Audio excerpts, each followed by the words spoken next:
Boa noite, pessoal. Sejam bem-vindos a mais uma live do IPC, Livro Aberto. Hoje com o tema, com um livro, Superação da Labilidade Parapsíquica, com a professora Lilian Zolé. Mas, enquanto isso, a gente vai conversar um pouquinho aqui e chamar a professora Ana Seres, que vai fazer a interação conosco e também mediar aí o chat. Seja bem-vinda, professora Ana. Olá, Felipe. Olá, professor Felipe. Olá a todos. Boa noite. Uma alegria estar aqui com vocês mais uma vez, receber a professora Lilian Zolé mais uma vez também aqui na nossa live Livro Aberto, e tragam seus relatos, seus questionamentos, participem ativamente, nos ajudem a ir construindo essa live. É isso aí. Seja muito bem-vinda, professora Lilian.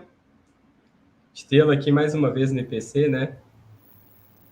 Obrigada, professores Felipe, Ana e demais voluntários pela essa oportunidade.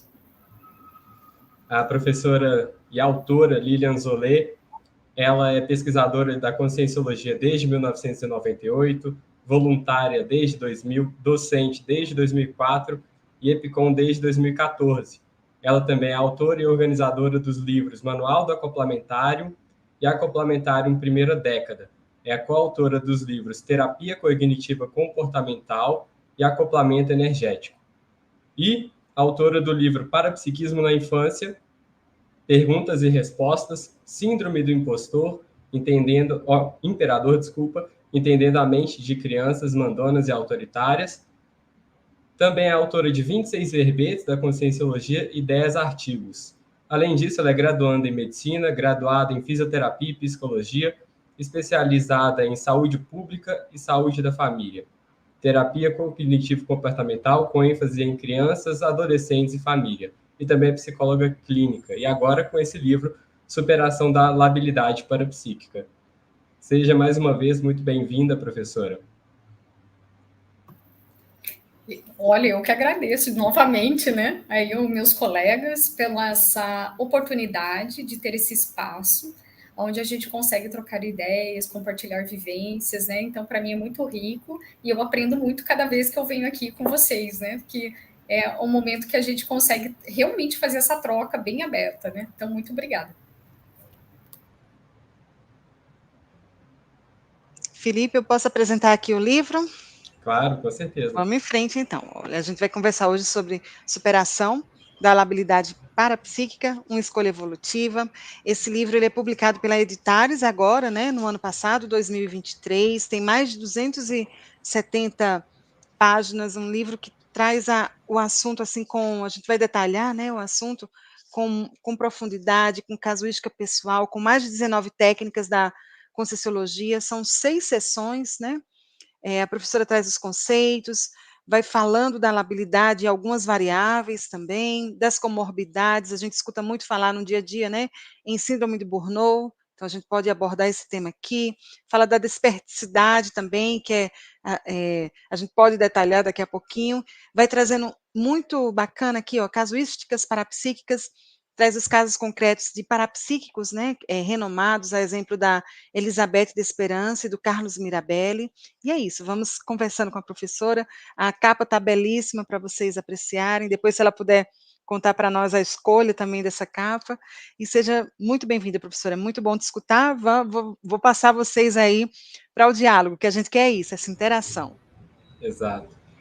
Professora, você pode explicar um pouquinho aí do que se trata o livro, o que é a labilidade parapsíquica, só para a gente fazer uma breve introdução aqui? Perfeito, Felipe. Então, a labilidade parapsíquica é a característica daquela pessoa, ou da consim, que ela tem facilidade em exteriorizar as energias, absorver as energias, ou seja, fazer o acoplamento, a assimilação energética, só que não é consciente disso.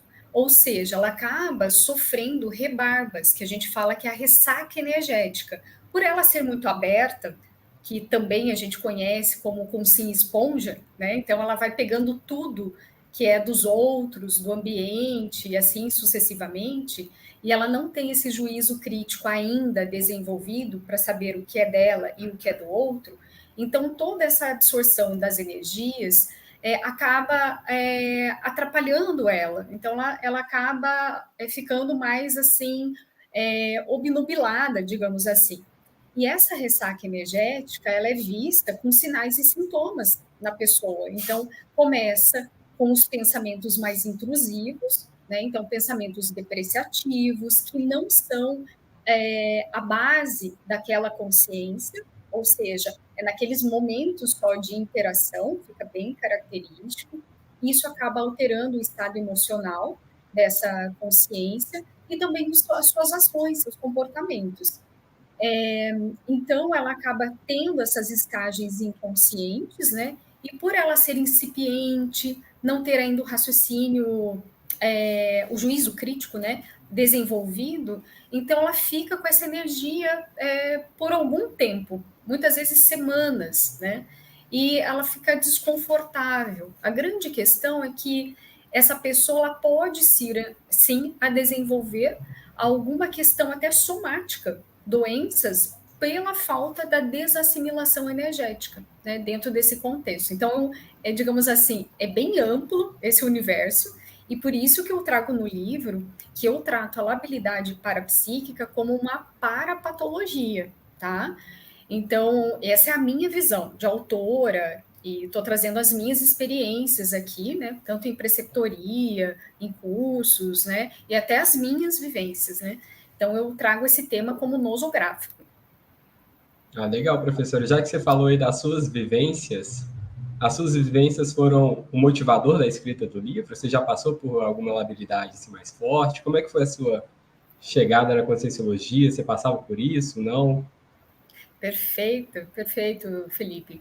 Então, o que acontece? Esse tema, ele foi desenvolvido, né, virou nessa obra devido às minhas vivências, em primeiro ponto, né? Então, eu comecei, eu fui, digamos assim, eu posso me considerar já tendo uma raiz parapsíquica, ou seja, desde criança eu manifestava essa condição, essa característica, principalmente da clarividência e a projetabilidade. Só que eu não tive, assim, uma educação parapsíquica, algum tipo de informação na época, né? Mas, assim, meus pais, familiares, eles deram o que podiam, digamos assim, para a época, né? Mas por essa falta de informação né, e também pelo receio que esse grupo, que esse núcleo familiar acabava imprimindo, né? Então, para a gente ficar alinhado com aquele contexto social da época, né? Então, vindo de uma cidade do interior, prezavam muito essa questão de religiosidade. Então, tinha aquelas ideias incumbidas de que não poderia mencionar sobre essas questões dos parafenômenos, né? Porque senão a gente poderia não ser aceita pelos grupos ou algo nesse sentido. Então, como vocês já imaginam, eu acabei desenvolvendo uma disfuncionalidade, né? Então, eu não tinha com quem falar, né? Dentro desse sentido. Quando falava, muitas vezes não tinha, como é que eu posso dizer, essas informações claras, né? Então, a minha maneira para sobreviver naquele contexto foi tentar ao máximo abolir isso, né? Reprimir esse processo. Só que a minha condição de labilidade, ela nunca foi muito intensa, sabe, Felipe? Que a gente pode até desenvolver depois no diálogo, né? Era mais no sentido de incipiência. Assim, não tinha nenhum transtorno de humor envolvido ou algo assim. Era mais pela inexperiência, falta de informação, jejunice, né? Então, o que eu acabava absorvendo as energias naquele momento. Geralmente, essas energias que eu estou falando são as mais tóxicas, porque as energias positivas entram dentro da psicosfera e, ó, tá tudo bem, né? Só somam. O problema são as negativas, né? E aí vinha esse processo de rebarba que eu não sabia lidar, né? Eu não fazia essas correlações. Então, só ali no período da pré-adolescência, adolescência, que eu consegui, através do Instituto. Meu primeiro curso foi dentro do IPC, que era aquele Energia Sem Muro, se não me engano, Bioenergia Sem Muros. É um curso prático, para mim foi excelente ser prático, pelo meu temperamento. E nessa, o meu professor da época era o Everaldo, por incrível que pareça, era o Everaldo Bergonzini, né, minha atual dupla. E ali eu tive as experiências parapsíquicas, e eu tive projeção no primeiro dia, projeção lúcida, né? E ali eu comecei a ter esclarecimento, apoio, né? Viram que eu tinha potencial, que eu tinha habilidades, e aí que eu fui realmente mergulhar na questão de autopesquisa. É importante eu frisar, gente, que quando eu falo da infância, fazendo essa retrospectiva, né, os meus familiares, né, nesse núcleo, eles não tinham a informação realmente, né? Então não era maldade, não era qualquer outro tipo assim de intenção, né? Mas realmente eu via que tinha zelo, também tinha um receio do que essa informação poderia trazer para o futuro, né? Assim, nesse contexto mais social, pensando em vida intrafísica. Então eu vejo que até preservaram nesse sentido, né? Então, em nenhum momento eu coloco culpa ou algo nesse sentido, mas é importante a gente ver os fatos para a gente ir trabalhando, né? Então, é nesse sentido. E aí, a partir da adolescência, eu comecei a realmente, entrei nesse curso e gostei tanto que acabei fazendo toda a grade curricular do IPC. Parei, né? Então, e aí, realmente eu vi, e só fui superar a labilidade parapsíquica após 8 anos de pesquisa ininterrupta, fazendo muita coisa, arregaçando as mangas, que depois a gente pode falar mais sobre isso, né? Mas demorou um bocadinho de tempo, né? Assim, demorou um tempo, mas que faz parte dentro dessa desconstrução desses pensamentos anacrônicos, dessas memórias também anacrônicas, que não é só infância, é vidas passadas, dar um novo significado. Então, eu me apropriei, eu me responsabilizei por essa questão de assumir o parapsiquismo, né? Que legal, Lília. Você disse que no seu caso foi um pouco incipiente, né? Você reprimia bastante as coisas, mas quais são as evidências de uma labilidade? Essa mudança drástica de humor pode ser uma? Sim, Felipe. Então, no livro eu coloco várias características, tá? Então, nesse amplo espectro da labilidade parapsíquica, né? E um deles é essa oscilação de humor. Mas tomem cuidado, gente. Existem patologias, tá? Ligados aí até com fundos genéticos, como os transtornos de humor, entre outras, que eles vão dar oscilações de humor, né? Então, exemplo, bipolaridade, bem conhecida, né? Depressão. Quando eu falo labilidade, a pessoa, assim que ela conversa com alguém, tá? E essa pessoa está tendo alguma dificuldade ou algum nível assim, né? Que é concreto, a pessoa ela sai de lá carregada e ela percebe que é naquele evento. Então é um episódio, não faz parte do bojo dela, assim, de pensamentos, de intenções, sabe? Então no livro eu tento fazer essas diferenciações, tá, Felipe?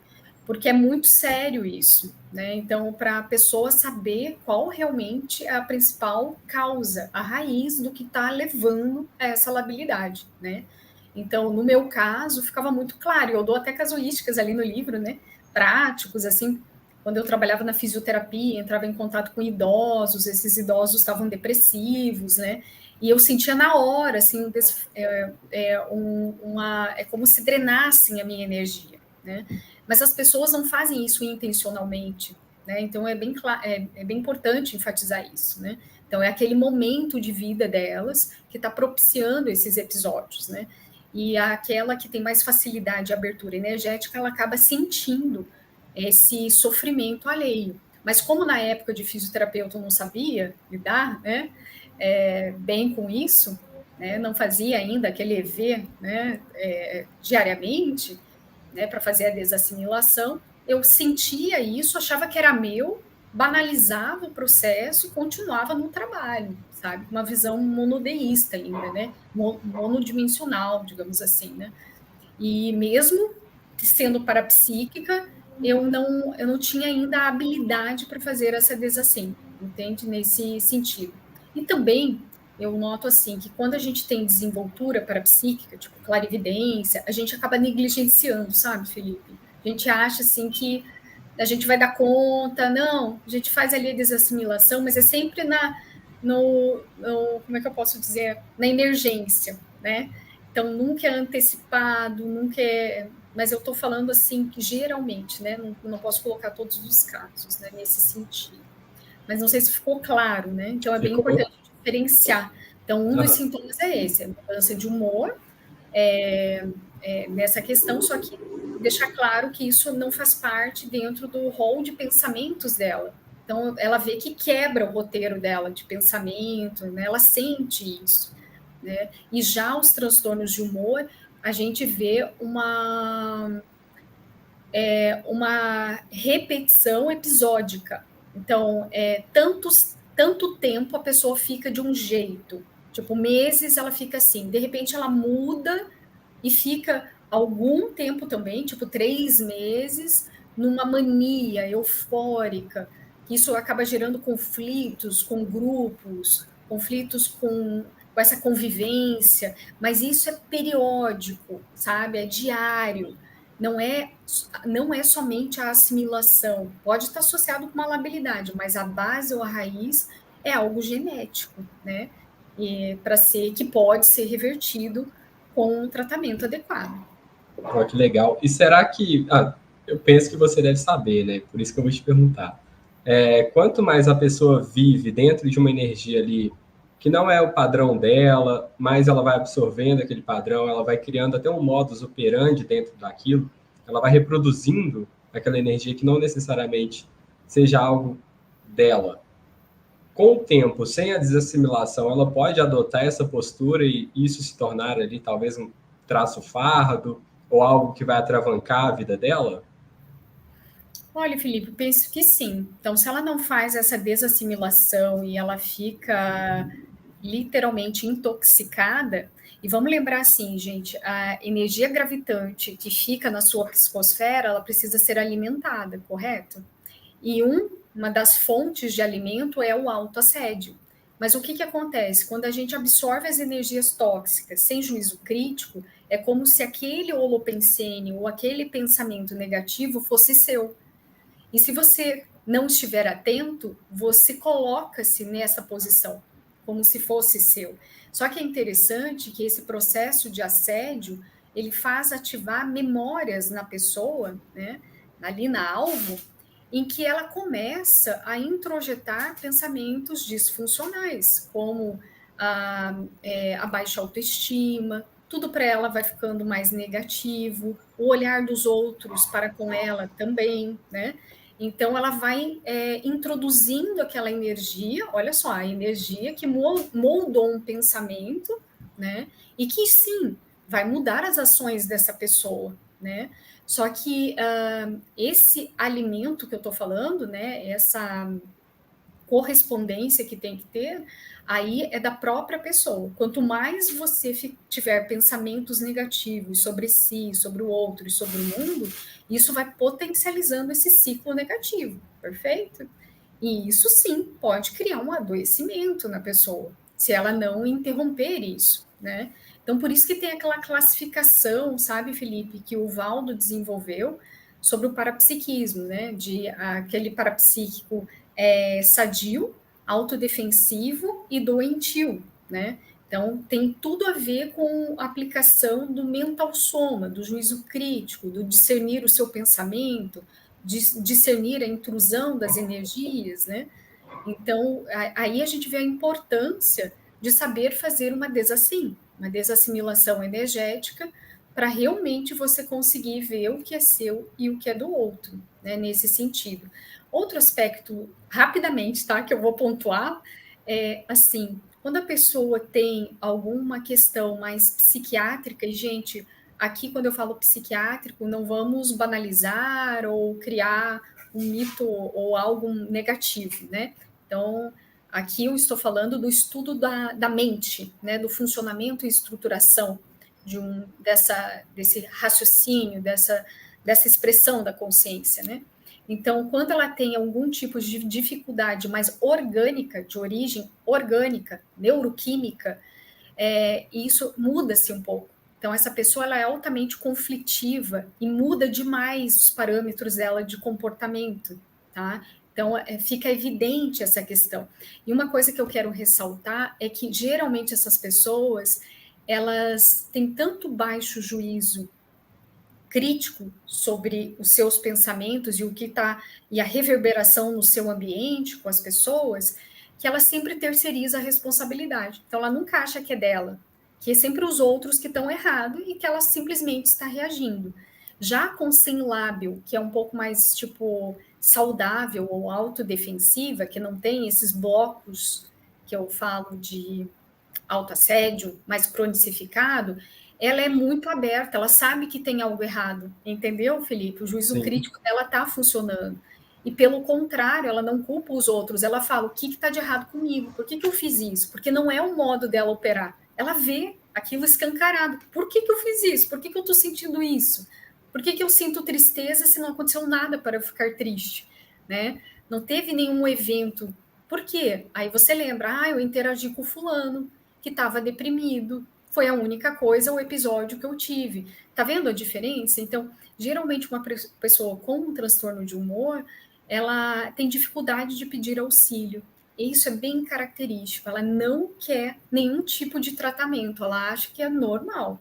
E já esse lábio mais assim, que não tem tanta cronicidade e até mesmo não tem componente orgânico, né, que é um dos dificultadores desse filtro, né, que eu estou falando, ela é muito aberta, ela já pede ajuda, ela fala, opa, o que está acontecendo? Quero aqui ajuda, ela é aberta a feedback, ela é aberta nessa troca, tá? Porque ela tem menos esse processo de intencional, sabe? Ou essa questão mais orgânica instalada, digamos assim. Também não sei se ficou claro, Felipe. Aí você vai Nossa, me... Você vai foi me... uma aula e uma pergunta. Nesse sentido. É um tema muito amplo, né? Sim, muito bom. Tem perguntas Tem aí, Ana? pergunta aqui, eu vou passar então.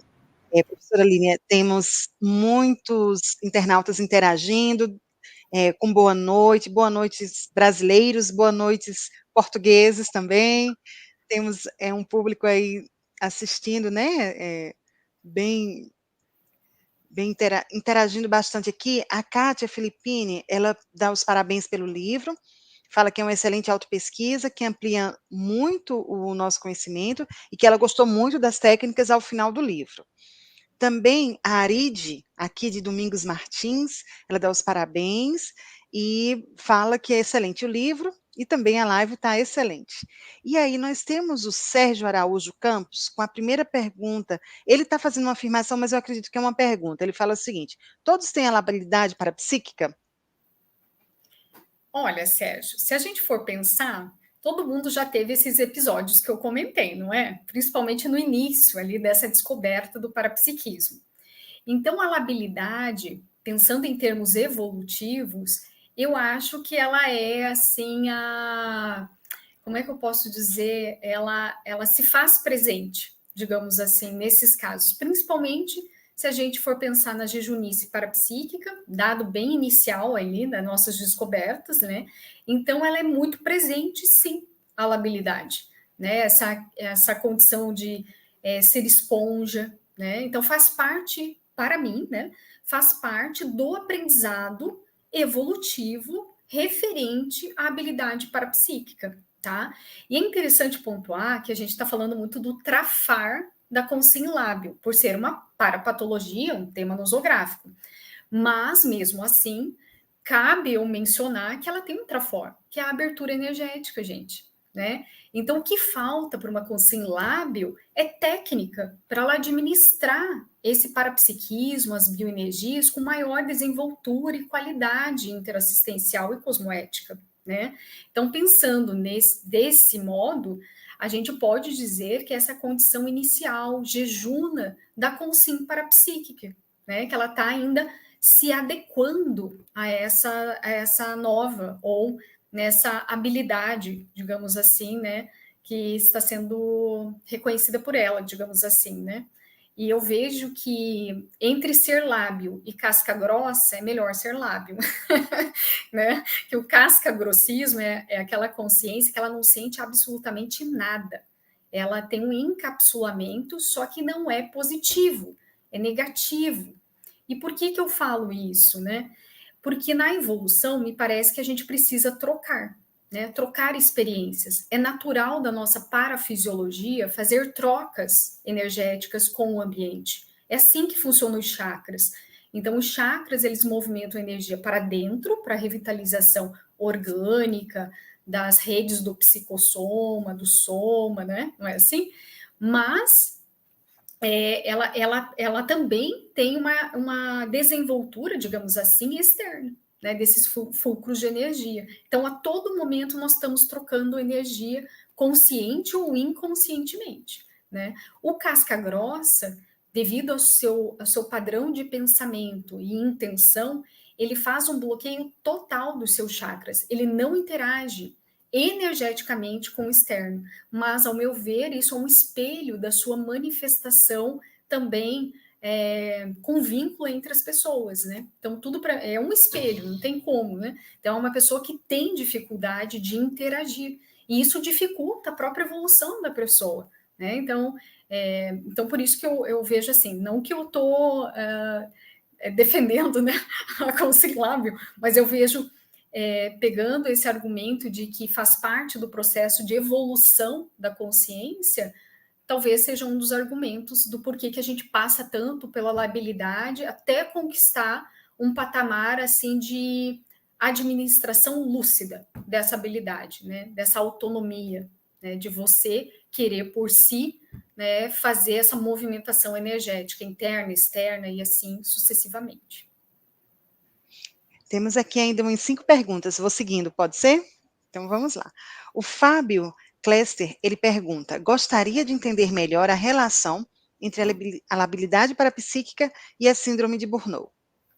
É interessante que a síndrome de burnout, né, que a gente também pode falar assim, ela está muito vinculada com... Ela é estudada, né, pela medicina convencional, e ela está muito vinculada com aquelas profissões que trabalham com assistência ou estão diretamente ligadas com pessoas, com compartilhamento, sabe, de pessoas, ou seja, ela tem essa troca, né, muito grande de cuidado, enfim, né, de gerenciamento de pessoas e assim por diante. Então, eu fiz essa relação porque os sintomas dessa síndrome, gente, se vocês olharem, é muito similar com a da labilidade. A pessoa, ela se sente o quê? Exaurida. A tal ponto, né, e essa exaustão não é pela carga de trabalho. Elas falam que é pelo meio, é pelas pessoas, né? Então, exemplo, uma enfermeira, um médico que trabalha ali numa emergência, vendo a morte todo dia, sofrimento, né? Então, ela acaba vendo tanto isso, e isso não é só ver. Vou fazer a correlação agora com a conscienciologia, né? E com a labilidade parapsíquica. Ela está absorvendo energia, né? Ela está trocando energia. E como ela não sabe desassimilar, todas essas emoções tratadas, né? Esses adoecimentos que têm um fundo, digamos assim, claro, orgânico, mas isso reflete nas emoções daquele indivíduo e também nas energias, né? Então, a pessoa absorve aquele conteúdo e toda hora, todo momento, ela está fazendo essa absorção, né? Sem a desassim. Chega um ponto que ela fica exaurida, ela não aguenta mais. Então, ela chega a ficar indiferente com as pessoas. Então, ela já não tem mais aquela gasolina azul, né? Para ir para o trabalho, para conhecer, para trocar as ideias, compartilhar as vivências, de cuidar das pessoas.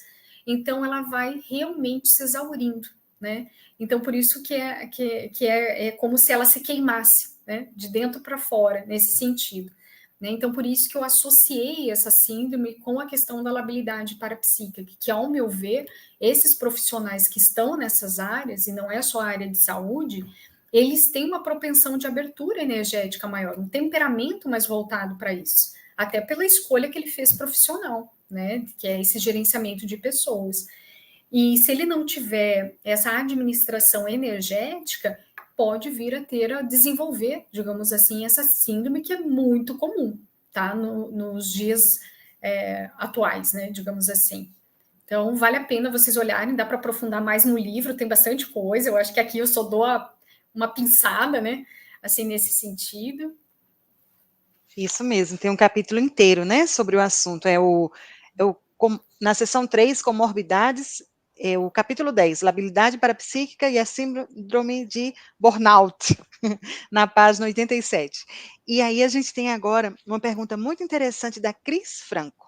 Ela, boa noite. É possível auxiliar uma pessoa que não consegue fazer uma desassimilação? Sim, é possível, se ela estiver aberta e receptiva a isso, né, Cris? Então, como é que a gente faz? Pode auxiliar uma pessoa assim? Por meio das técnicas do arco voltaico, que é onde vai fazer essa checagem, esse alívio energético para a pessoa. Mas, gente, o ideal do ideal é ensinar a fazer o estado vibracional, tá? Para não terceirizar essa responsabilidade da própria pessoa em fazer essa higiene, né, energética. Ou seja, o primeiro bate-papo é falar sobre o estado vibracional, falar sobre os chakras, falar sobre as interações energéticas, né? Ela estando aberta a isso, e às vezes naquele momento é crucial fazer algo a respeito, aí vem arco voltaico, né? E outras técnicas energéticas que auxiliam.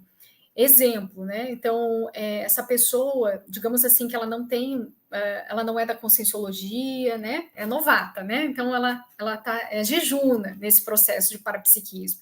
Então, andar na natureza, mas trabalhando a energia. Só o andar na natureza não vai adiantar, né, dentro desse processo. Ela tem que fazer esse movimento, né, das energias, de exteriorizar, absorver, circular as energias, e tudo isso pode ser ensinado para essa pessoa. Mas, volto a dizer, ela tem que ter abertura para ter essas informações, para experimentar isso, né? E ver os resultados, né? Se isso vai melhorar a condição dela ou não.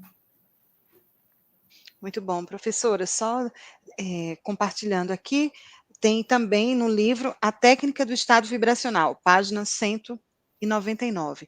Aí tem uma pergunta agora de aprofundamento. A Adriana Pacheco, ela afirma, né? Ela sauda a professora Lilian, qual a forma mais eficaz de fazer desassimilação? Tenho essa dificuldade. Tenho pensamentos intrusivos diariamente e sei que não são meus. Sou tenepsista. Se a professora Lilian puder também falar um pouco o que é a TENEPS, porque tem alguns espectadores de primeira vez. Tá bom, então vamos lá. Se eu esquecer de alguma coisa, Ana, você me sinaliza. Adriana, então o que eu vejo? A melhor técnica é o estado vibracional para fazer a desassimilação. Você pode começar associando técnicas como circulação fechada, porque às vezes a pessoa precisa sentir um pouco mais os chakras, né? Até fazer aquela circulação potencializada e alcançar o estado vibracional. Todas essas técnicas têm descrições, né? Nos livros do professor Valdo Vieira, eu também inseri nesse da labilidade para facilitar. Mas eu vejo que a maior dificuldade é você cortar o pensamento de autoassédio. Lembra que eu falei que sempre existe uma retroalimentação da própria pessoa para que ela fixe aquela energia absorvida? Você tem que descobrir, Adri, qual que é o seu. O que é do seu pensamento que está sustentando essa condição? Porque vamos lembrar de novo, as energias gravitantes que ficam geradas a partir de um acoplamento e de uma assimilação, elas ficam gravitantes.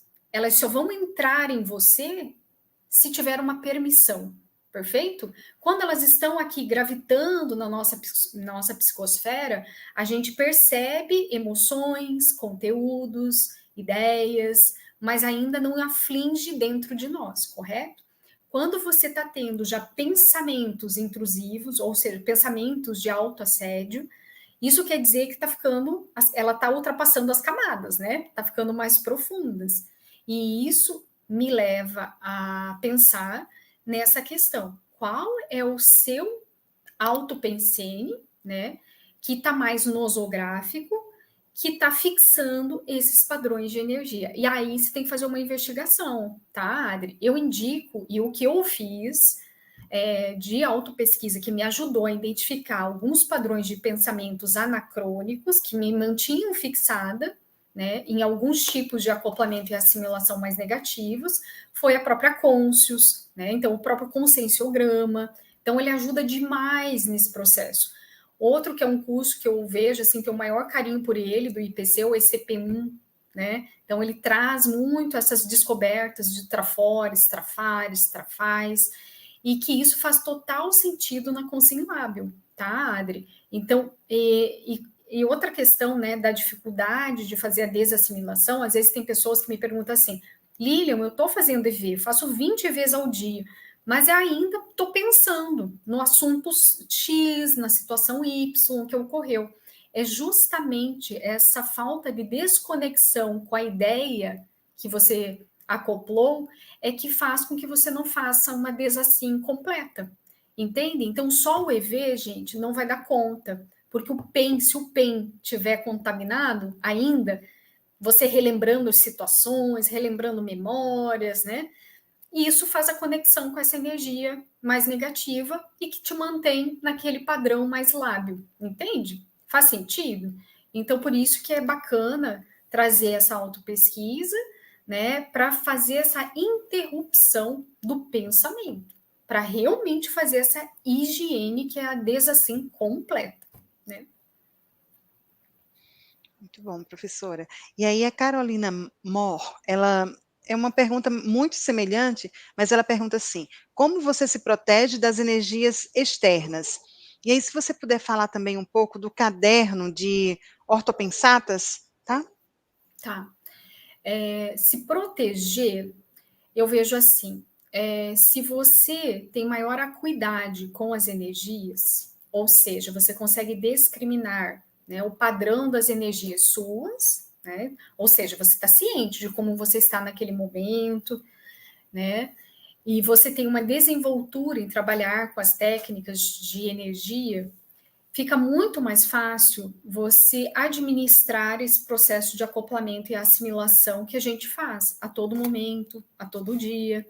Então a pessoa, ela chega a um ponto que ela entra no ambiente, ela percebe a energia um pouco mais tóxica. E nisso ela consegue, por meio da sua vontade, se encapsular, né? Então fazer um estado vibracional, né, nesse sentido. Se ela é tenepsista, às vezes vem alguma intuição ou vem alguma ideia, né, para ela exteriorizar as energias, para ajudar naquele ambiente ou aquela pessoa, e ela faz isso, só que não sofre ressaca mais, gente. Por quê? Porque ela já ampliou o seu juízo crítico. Ela sabe o que, o que é dela e o que é do outro. E ela consegue ressignificar muito mais rápido aquele desconforto que ela sente no momento dos acoplamentos e das assimilações. E sabe, Carolina, uma coisa que é interessante que eu aprendi, que é assim, uma consciência ectoplasta parapsíquica, ela vai fazer acoplamentos inevitavelmente, querendo ou não, tá? A questão é, você quer ficar lúcida ou não, né? Ou inconsciente com esse ato? Eu acho que é melhor ficar lúcida. E, gente, interagir com a energia de pessoas e com o externo, nos dias de hoje, em plena reurbanização extrafísicas, é óbvio que a gente vai sentir desconforto, não tenha dúvida. Vamos pegar dados do intrafísico, do físico. Aumento do número de depressão, aumento do número de ansiedade, até mesmo em crianças. Nunca a gente teve tantos casos assim em crianças, eu estou falando. Antes a gente via muito adultos, jovens, não é isso? E hoje até esse acometimento está pegando a tenridade, né? Então, os condicionamentos intrafísicos, né, que estão levando cada vez mais a essa exacerbação emocional. Então, é óbvio que a gente vai interagir com energias e vai sentir desconforto, tá? Faz parte desse processo do acoplamento. E por que eu falo que faz parte? Porque a interação energética, ela tem uma natureza de auxiliar.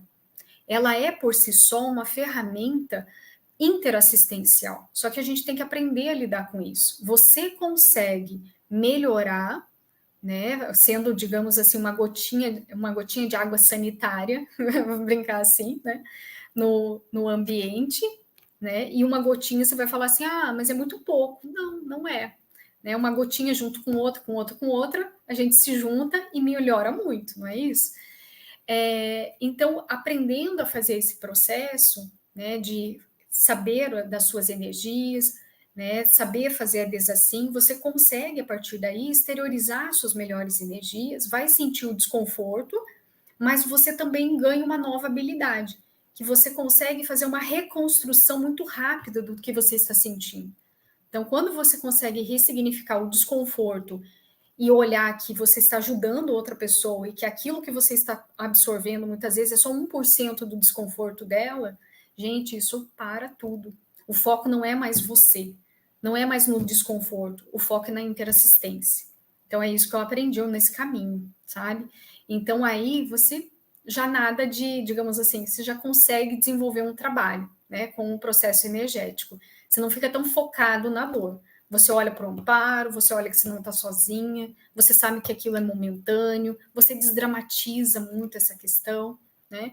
E aí a gente vai caminhando para um processo muito mais lúcido e consciente dentro desse processo. E a labilidade vai diminuindo de tamanho, né? Nessa questão. Bom. Felipe, tem algumas perguntas aqui, posso seguir? Deixa eu fazer uma. Vai lá. Aproveitar a Lilian aqui. Lilian, você disse ali que começa tudo com a própria pessoa, né? Às vezes, uma autointoxicação, ou então fica retroalimentando aqueles pato-pensenes. Isso daí pode ser somatizado e aparecer em alguma doença física também? Olha, Felipe, eu vejo que sim, tá? Agora, o que saber se é o ovo, como é que eles dizem, né? Se é o ovo, a galinha, o que veio, né? Tipo, antes de tudo, os primórdios, é difícil. Porque a gente também precisa entender que esse corpo, esse soma, ele possui um mecanismo próprio, tá? Então, que é a genética. E às vezes tem um furo na genética dentro desse processo que leva a um adoecimento. Então, às vezes não tem nada a ver uma doença com uma intoxicação energética, com bloqueio energético. Vocês entendem? A gente também tem que pensar de uma maneira assim ampla, né? Então, nem todo caso de doença é devido, né, a um processo de bloqueio ou assédio. Pode ser uma questão do próprio corpo, do próprio organismo, tá? Que ele está fazendo, ele tem essa dificuldade de fazer algum processo, né? Entretanto, por outro lado, uma intoxicação energética, né, ele pode sim promover sinais e sintomas no corpo. Exemplo, na labilidade parapsíquica, geralmente o desconforto sentido no corpo do lábio é aquele aonde está mais vinculada com a sua vulnerabilidade. Exemplo, uma pessoa que ela tem uma gastrite, tá? Então, quando ela assimila, ou seja, aquele chakra, né, que está mais funcionante naquele órgão, ele está, digamos, mais vulnerável, ele é o menos potencializado. E é ali que aquela energia gravitante se aloca, né? Porque é mais vulnerável, mais fácil, a energia fixa mais, não tem tanto movimento o chakra, então ele tende a fixar mais aquela energia. Já os outros estão mais ativos, digamos assim, né? Aquele específico tem menos, digamos assim, essa potência. E aí ela desenvolve essa dor gástrica, né? Essa pirose, né? Então ela começa sempre, ela sente aquele processo. Então, e isso, penso, sabe, Felipe, que a longo prazo, se a pessoa não se der conta, não criar novos hábitos, mudanças, até de estilo de vida, mudanças de pensamento, trabalho com energia e tudo mais, ele pode agravar aquele quadro. Né? Então, ele começa a ter mais episódios de gastrite devido a essa questão, né? Então, não sei se fica claro, eu sei que às vezes parece confuso, né? Assim, não é uma resposta pronta, não tem um gabarito assim afirmativo, né? Mas cada caso é um caso, mas eu vejo que é possível, sim, essa intoxicação energética levar sinais e sintomas no corpo que, se permanecer por muito tempo, num estágio crônico, sim, ocasiona alguma doença somática, né? Não, foi bem claro. Deixa eu só fazer mais uma pergunta, Ana. Gostaria de saber se no seu processo, quando você tinha uma labilidade maior, as projeções conscienciais, elas também eram influenciadas, sabe? Se você ia para algum local assim mais diferente, desequilibrado, ou diferente do seu cotidiano, ou não? Eu vejo assim que as projeções que eu tinha nessa fase da infância, na verdade, elas me revitalizavam. Então, acho que tive muito amparo nessa fase da infância, né? Então, assim, quando eu tinha alguma questão mais assim de assimilação antipática, né, que a gente fala, à noite, assim, tinha volitações, sabe, no mar, ou a própria volitação de sair do corpo e ter a sensação do volitar, isso já me limpava completamente, sabe? Ele fazia essa mudança de bloco do pensamento. E sabe, Felipe, que foi isso que eu vi, eu correlacionei a tudo isso que eu tô falando para vocês, né? Eu falei, é muito importante eu mudar meu bloco de pensamento, que é isso que vai me fazer esse real desassimilação, né? Então eu aprendi isso na infância, só que demorou, sabe, Felipe, para cair a ficha, completar a ligação, né? Mas eu aqui, né, já né, com a minha idade, eu vejo essa correlação, né, fazendo essa retrospectiva. Então é isso que eu tinha dentro dessa questão.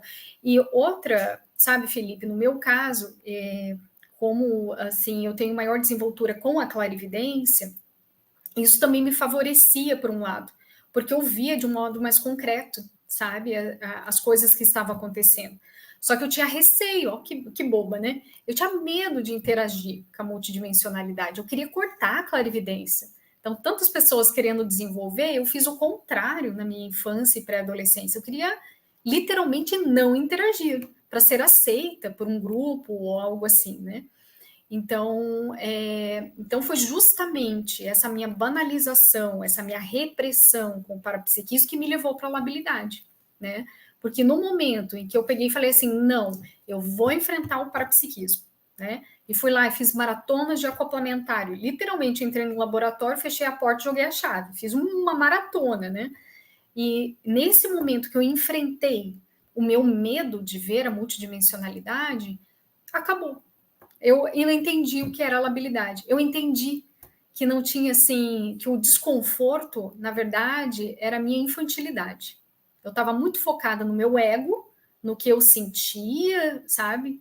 Nos meus desconfortos e mal estava olhando o cenário além de mim, né? Então, quando eu comecei a olhar esse além de mim, tanto com CIEXs quanto com SINs, eu realmente consegui interagir com elas e entender um pouco esse sofrimento, e isso me ajudou, sabe, a desdramatizar essa questão de desconforto, sabe? Isso me ajudou a ressignificar muito mais rápido as questões. Então, é isso que aconteceu comigo, sabe, Felipe, nesse sentido, né?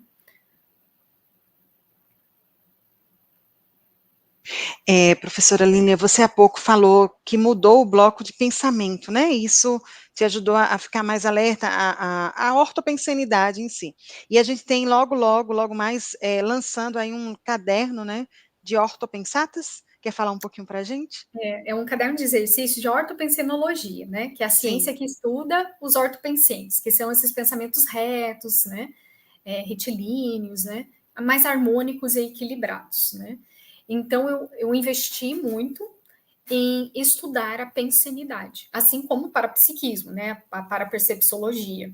Então, estudar a estrutura do meu pensamento, ver quais pensamentos estavam disfuncionais para a época, anacrônicos, que me levavam a ter emoções também disfuncionais para um contexto, né, para um momento, e que isso me limitava a minha manifestação. Então, quando eu fui descobrindo isso, meu pensamento, né, que levava a essa disfuncionalidade, o passo a seguinte foi assim, como vou lidar com isso, qual vai ser a minha estratégia, né, para fazer essa mudança, né? E aí eu fui tentando várias coisas, claro que já existem técnicas na conscienciologia, né? Então, principalmente eu embarquei na OIC, na consciencioterapia, que me ajudou muito, a conscienciometria, né, com várias técnicas, fui professora da Conscius, né? Então, tudo isso me ajudou a fazer o diagnóstico e também fazer um manejo disso, né, para ficar mais saudável. Então, esse caderno de exercício, opa, aqui, Que legal. esse aqui, Ele é um trabalho em conjunto com a minha dupla, o Everaldo Bergonzini, que também estuda os pensamentos, né? Também teve essa característica.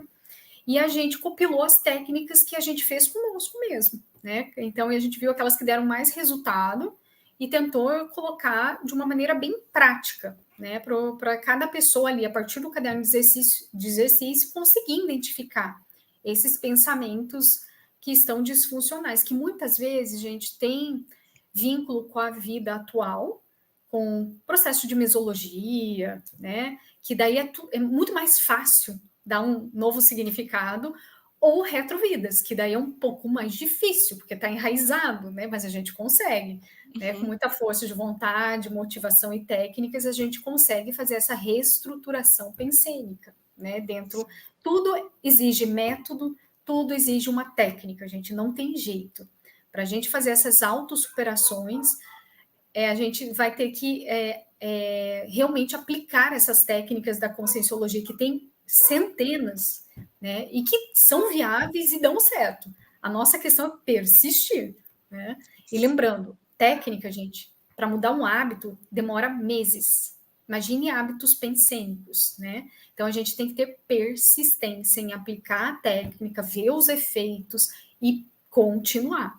Então, é um remédio a longo prazo, né? Eu falo, né? Nesse sentido.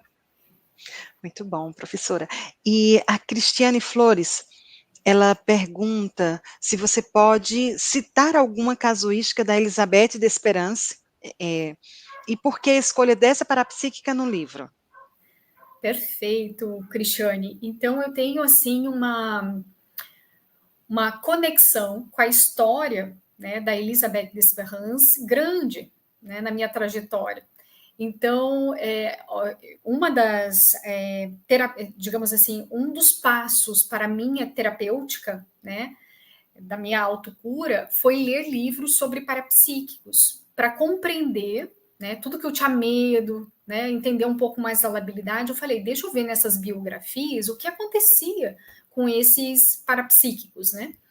E eu me lembro que um desses livros eu tive indicação deles, que estava na holoteca, que era No País das Sombras, né? Que é uma autobiografia, né, da Elizabeth Desperance. E quando eu li assim, gente, em questões de 2 dias terminei o livro, e aquilo fez uma conexão muito profunda comigo, porque ela passou por uma labilidade, né, principalmente ali na infância, na pré-adolescência, e interessante que a labilidade dela está mais vinculada com o processo da mesologia do que a história de vida passada, com textos muito mais de vidas passadas. O dela foi da vida atual daquela época, e ela tinha um receio muito grande de ser assim, não ser amada pelos pais, pelos familiares, de não ser aceita.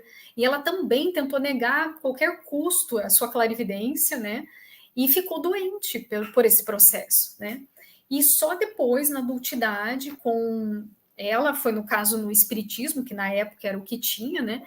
Que ela conseguiu algumas pessoas que esclareceram ela sobre o que ela tinha, sobre assimilação, acoplamento, clarividência, e a partir daí ela se assenhorou, digamos assim, do parapsiquismo, nunca mais abriu mão, e ela foi uma referência em termos de pesquisa.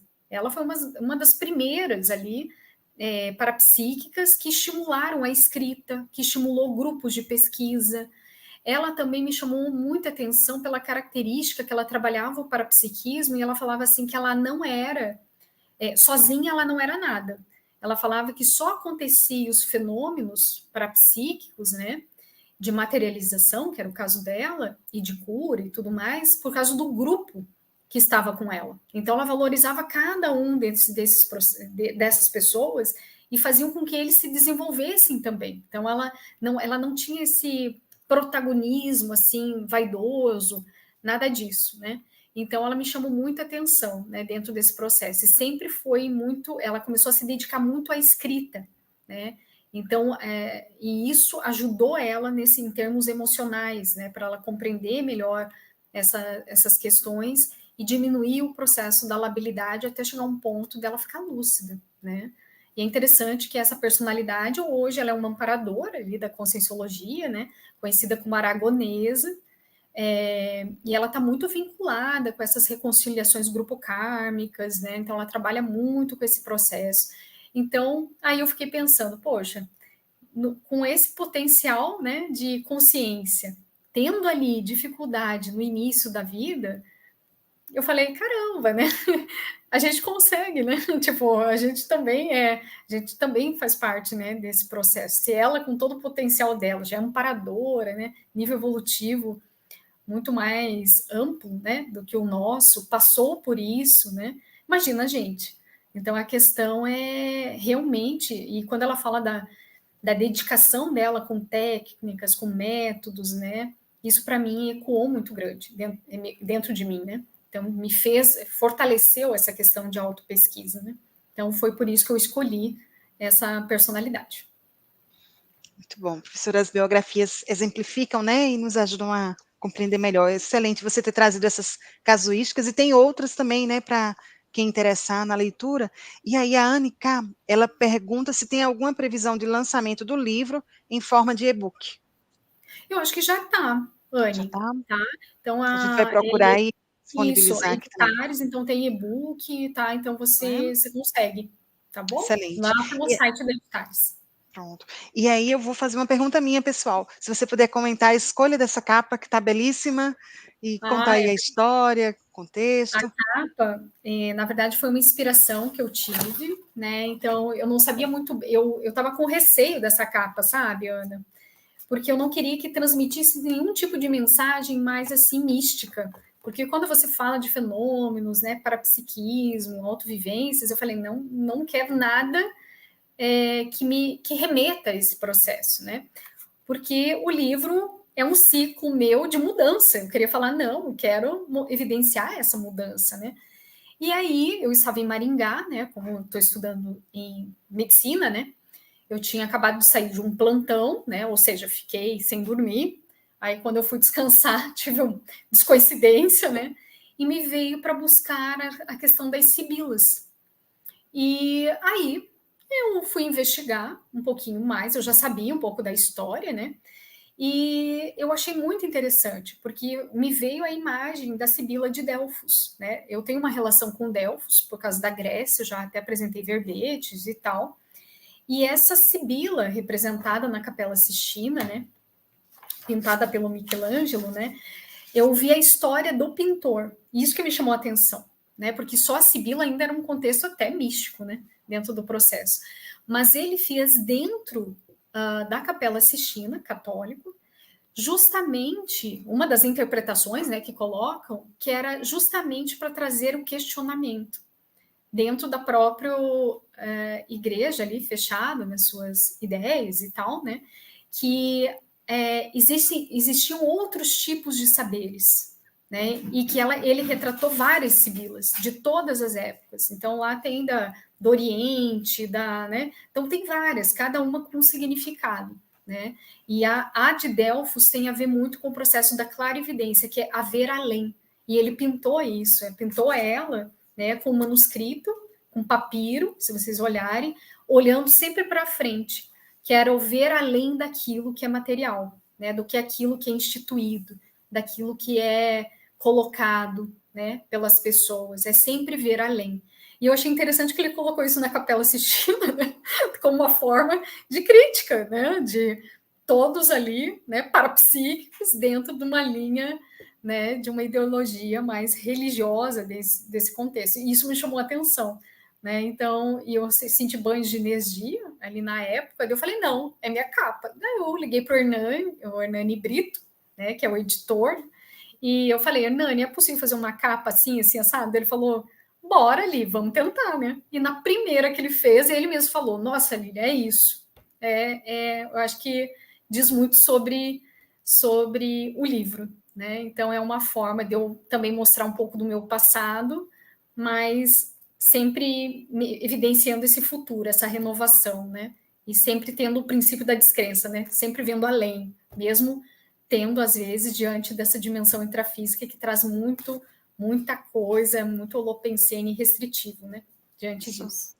Muito bom, você falando, eu lembrei exatamente disso, do princípio da descrença, e muito bom você confiar aí nas suas parapercepções e pela ousadia, ficou belíssima a capa. E vamos seguindo aqui, tem mais uma pergunta, é a última pergunta aqui dos comentários. A Anika, ela faz o seguinte, foi brevemente comentada, e ela pede para aprofundar um pouco qual a relação entre a labilidade parapsíquica e os transtornos de personalidade.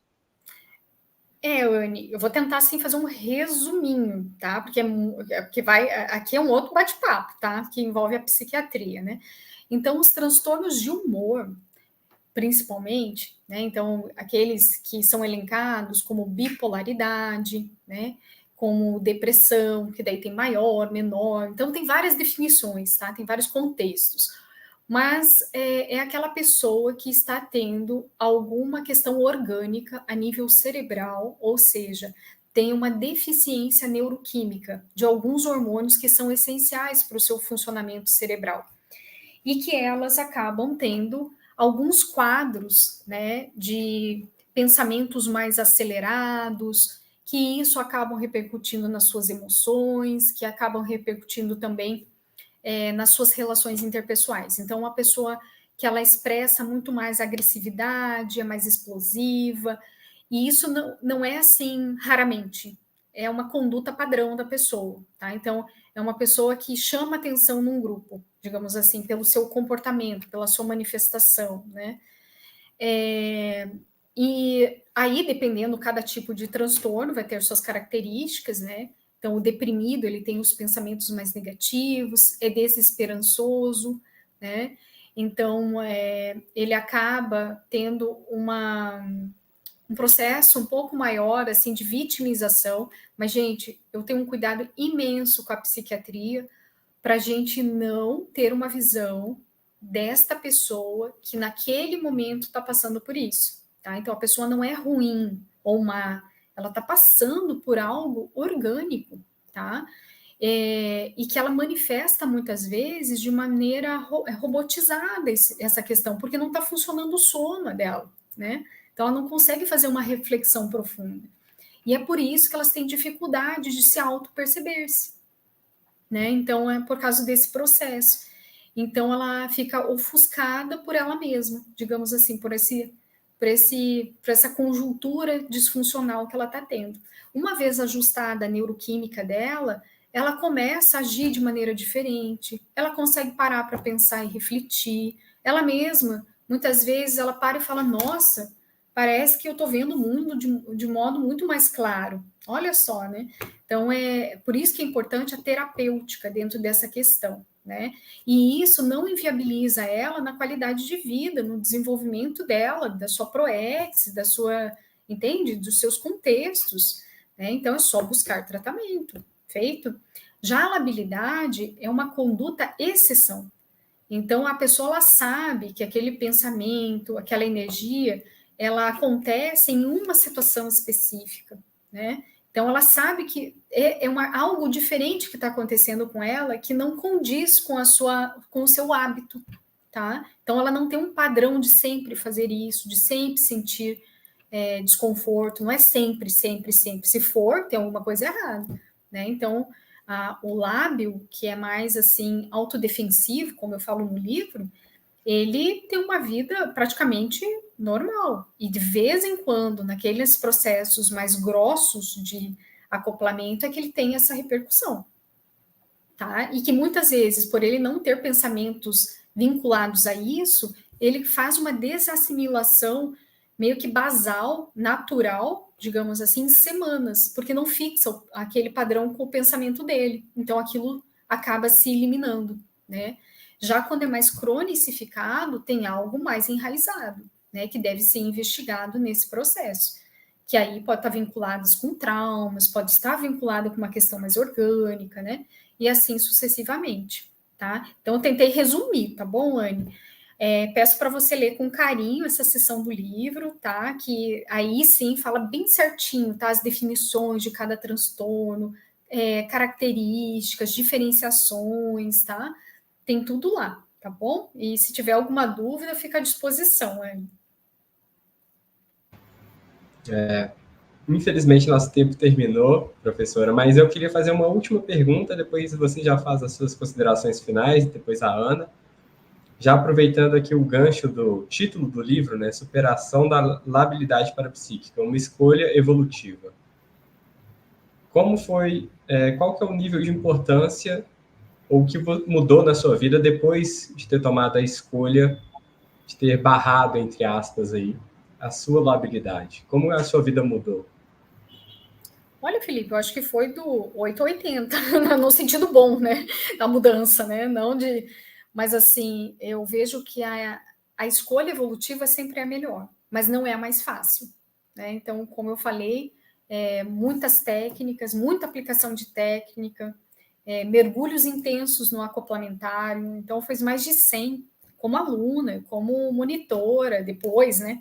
Então, eu fiz muitas dinâmicas. Então, tudo que era prático, energético, eu fiz, justamente para criar esse hábito de eu saber diferenciar o que é externo do interno. Então, ali eu comecei a criar padrões de referências homeostáticas, né, quando eu estava com o amparador, quando fazia uma assistência. Então, eu começava a ficar atenta a todo esse detalhamento do acoplamento, da assimilação. Eu comecei a perceber quando era eu, digamos assim, que era minha questão e não sabe, de assédio ou qualquer outra coisa. Eu falei, isso é meu. Fixava de uma forma diferente, né? Eu sentia de uma forma diferente, e eu falei, isso tem contextos pessoais, né? E aí eu levava para conscienciometria, consciencioterapia. Então, isso mudou a minha evolução, Felipe. E a partir dali, eu só fui trabalhando cada vez mais. Então, hoje eu estudo desperticidade, né? Então, eu vejo que uma meta para uma consciência lábil ousada é conquistar a desperticidade. Então, essa eu acho que é uma ousadia maravilhosa. Antes, você já imaginou todo mundo querer essa meta? Seria o máximo, né? Então, eu vejo que é uma meta possível, tá? Porque se a pessoa quiser, não tem quem a impeça. Né? E quando você descobre que se você tiver no controle dos seus pensamentos, emoções e energias, ninguém mais controla você externamente. Quando eu falo isso, consciências, influências externas, né? Então você acaba reconhecendo mais você, né? Então você cria princípios mais sólidos para você, né? Então diminui baixa autoestima, seus posicionamentos são mais, sabe, contundentes, você está muito mais explícito para você mesmo, quem você é, o que você quer alcançar, né? Então acabou aquele processo mais emocional, né? Então esse emocionalismo, né? Porque o sentimento é positivo, tá tudo bem, né? Então, mas essa emoção exacerbada você acaba diminuindo, dando a proporção necessária, né, para as situações até mesmo conflitivas, né? Então, você vai aprendendo a lidar com isso. Isso é, gente, nossa, é muito bom, te dá liberdade, né? Então, isso é maravilhoso. E outra coisa para finalizar, que eu sei que eu falo muito, Ana Felipe, eu vejo assim, que quando você conquista um grau disso, e quando eu falo grau, eu tô longe, gente, tem muita coisa para conquistar, né, em termos de habilidades, né, nessas questões. Mas quando você consegue ter essa habilidade de decifrar as emoções, ressignificar mais rápido seus pensamentos, emoções, que é a energia, você faz acoplamento com as pessoas de maneira muito mais profunda, muito mais técnica, né? Então, você entra nas camadas mais profundas daquela pessoa. Mas por quê? Porque você tem mérito? Não. É porque você sabe sair disso de uma forma saudável, né? E ajudar. Então, essa eu acho que é essencial dentro desse contexto interassistencial e é o caminho para todo mundo. Não tem jeito. É sair da labilidade e caminhar para o parapsiquismo lúcido. Pô, que maravilha. Ana, sério, você gostaria de fazer suas considerações finais? Sim, eu queria dar um recado para os espectadores.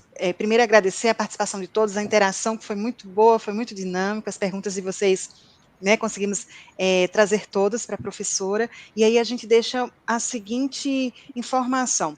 Teremos uma aula gratuita do curso de projeção consciente online, vai ser agora no domingo, dia 21, às 9h30 da manhã. E aí, para você se inscrever, basta clicar nesse link aí ou nesse QR Code e vocês terão acesso, né? A gente chegou a falar brevemente aqui, mas se quiserem compreender melhor, ampliar o conhecimento aí sobre o que é a projetabilidade lúcida, compreender essa questão dos sonhos lúcidos que falamos também. Tem outras lives que podem te orientar.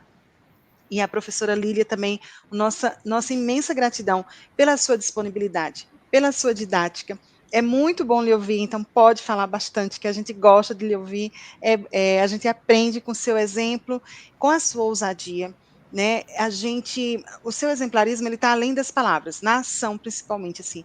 A gente tem observado, né? O Felipe apresentou você no início, e ele trouxe que você é autora de 2 livros, mas é muito mais que isso, quando a gente pega todos os livros que você já foi organizadora, né, ou publicou em parceria. Então, é uma das maiores autoras da Conscienciologia, em termos maiores, em termos qualitativos e em termos quantitativos também. Então, seja sempre muito bem-vinda aqui. Você é um exemplo, né, para nós, nesse sentido assim, de consciência, que aprende e materializa esse aprendizado em gestação consciencial. E muito obrigada também pela ousadia da sugestão. Controlem os seus pensamentos, né? Nesse sentido. Então, vamos em frente. Um grande abraço fraterno, professora Lília. Também gostaria de agradecer e faço das palavras da Ana as minhas palavras. Eu podia ficar aqui te ouvindo por horas ainda, é muito bom de escutar, mas infelizmente a gente tem que ir, né? Então, agradeço mais uma vez, agradeço também a Ana, o pessoal do backstage aí da live e ao público. Muito obrigado e boa noite. Gratidão, pessoal. Gratidão mesmo.